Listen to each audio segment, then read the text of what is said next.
Scandale dans le monde du cinéma. Une film qui se voulait une œuvre d'art a déclenché une tempête de critiques, de même une guerre culturelle entre le Mexique et la France. Emilia Pérez, réalisée par le célèbre Jacques Audiard, est sur toutes les lèvres. Mais pourquoi les Mexicains sont-ils si offusqués? Reste avec nous, on va décortiquer cette affaire brûlante qui divise le monde entier. Pour ceux qui ne l'ont pas encore vue, Emilia Pérez est la dernière création de Jacques Audiard. L'histoire suit un baron de la drogue mexicain qui, pour échapper à la justice, décide de changer de genre et de commencer une nouvelle vie sous le nom d'Emilia Pérez. Avec son mélange de comédie, de drame et de critique sociale, le film voulait marquer les esprits. Mais très vite, il a fait polémique, notamment à cause de la manière dont il aborde des sujets sensibles au Mexique comme le narcotrafic, l'identité de genre et la représentation culturelle. Parlons maintenant des prix et de l'accueil international. Emilia Pérez a été présentée dans des festivals prestigieux, comme Cannes, où elle a reçu une standing ovation et a été qualifiée de chef-d'œuvre cinématographique. Le film a raflé 12 nominations aux Oscars, dont meilleur film, meilleure réalisation et meilleure actrice. Pas mal, non? Mais voilà le problème. Pendant que la communauté internationale la célèbre comme une perle du cinéma contemporain, au Mexique, beaucoup voient ça comme une insulte. Pour eux, récompenser ce film, c'est valider une vision simpliste et déconnectée de leur culture. Ce qui a vraiment enflammé le débat, ce sont les choix discutables du réalisateur et de l'équipe de production. Les déclarations de Jacques Audiard. Dans plusieurs interviews, Audiard a avoué qu'il n'avait pas étudié en profondeur la culture mexicaine pour faire ce film.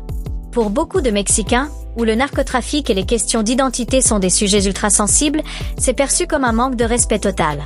Le casting international. Autre point de tension, les actrices principales. Au lieu de choisir des talents mexicains, ce sont deux Américaines, Selena Gomez et Zoé Saldana, et une Espagnole, Carla Sofia Gascon, qui incarnent les rôles principaux. Une occasion manquée de mettre en avant des artistes locaux capables d'apporter plus d'authenticité. Les stéréotypes culturels. Entre les sombreros de Charo et les références au narcotrafic, beaucoup de spectateurs mexicains trouvent que le film alimente des clichés qui ne représentent pas la complexité de leur culture.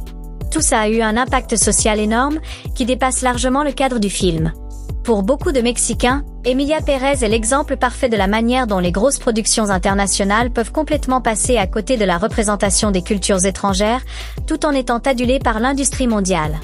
Ce débat a révélé un vrai fossé entre les perceptions culturelles du Mexique et de la France. D'un côté, les Français voient dans ce film une œuvre audacieuse et artistique. De l'autre, les Mexicains y voient un manque d'empathie flagrant envers des sujets qui font partie de leur quotidien. Malgré toute cette controverse, une chose est sûre, le Mexique et la France partagent une histoire de collaboration culturelle qui va bien au-delà de ce film. Ce désaccord n'effacera pas les liens solides entre les deux pays, que ce soit dans le cinéma, la musique ou d'autres formes d'art. Et si ce scandale nous apprend une chose, c'est l'importance de réfléchir à la manière dont on représente les cultures dans le cinéma. Comment raconter des histoires qui respectent les cultures qu'elles mettent en scène, tout en explorant de nouvelles perspectives créatives. Et toi, qu'en penses-tu? Est-ce que Emilia Pérez mérite vraiment ses 12 nominations aux Oscars, ou est-ce un énième exemple d'appropriation culturelle mal exécutée?